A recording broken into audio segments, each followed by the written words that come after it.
people like you. It's our clients and it's our partners that push us really to the next level.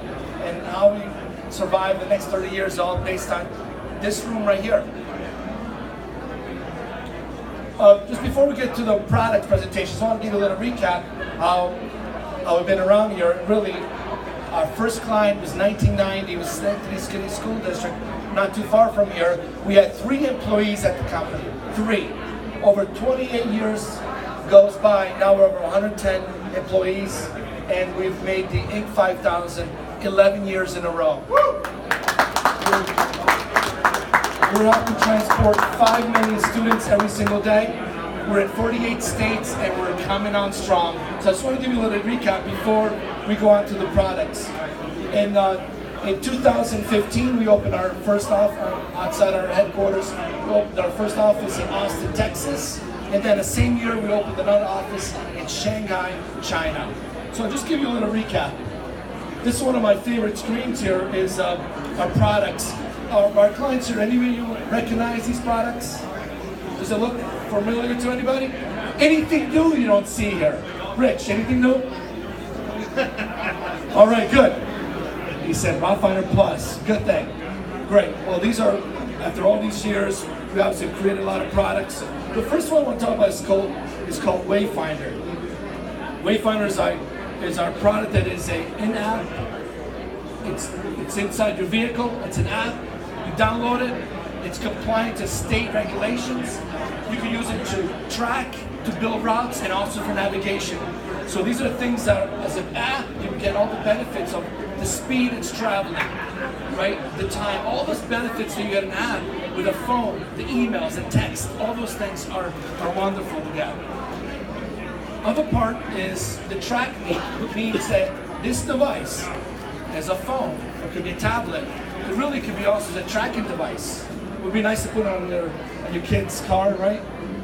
Right? Just put it inside their phone, but it's a tracking device, so you can literally act as a GPS. And you also can track when a student is being picked up at a stop. And also for those people that do a lot of map editing, when you draw on streets, you can actually use this device to drive it. That way now you can trace your street and be very accurate, such as school driveways and so forth, right? You guys have done that. So let's check out what the track me looks like. So this is a video using a phone. So you can see there's a speed as the vehicle's traveling, the direction it's traveling. It's live. Someone could be back home, see this information. It's stored. You can recall it anytime. Again, it's a GPS device, but it works on your tablet. Your tablet, your phone, whether it's an Android or iOS. You can mark a stop by pressing here, so now you know there's a stop event there. So as you're traveling, not only you're tracking GPS, but you also can, with your phone, say to stop here. Again, you get all the speed, you get all that information as if you had a GPS device, but now it's on a tablet.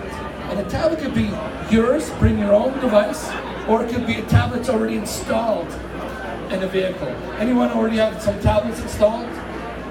The Tyler folks do have, right? Yes? No? So this is the things that you could actually use. So let's track me. The next thing is called Route Builder. About 10 years ago, we had these devices. Again, it's a GPS device. It looks like a pager, right? And what you can do, we would give our clients these things. Anyone implemented their system using this? Anybody? You did? So we shipped you a bunch of these, right? And you press buttons by activating, like clicking stops. Then of course, you would ship them back to us. So what we've done is, we learned after 10 years, we created an app that actually does the route building for you, instead of these devices. We still have a bunch of these things, and they're a lot of fun, but a lot of people think they're pagers, right? So now this product also lets us build routes. Let's check it out. So you enter the information, the route information, and you start driving, you start capturing the time you did it. So now the exact time that the driver is driving, the exact path it's taken, the stop location, the time, all that's captured. And now at this point, you can bring into your system, whether it's going to be Pro or Plus. Again, all that information is stored.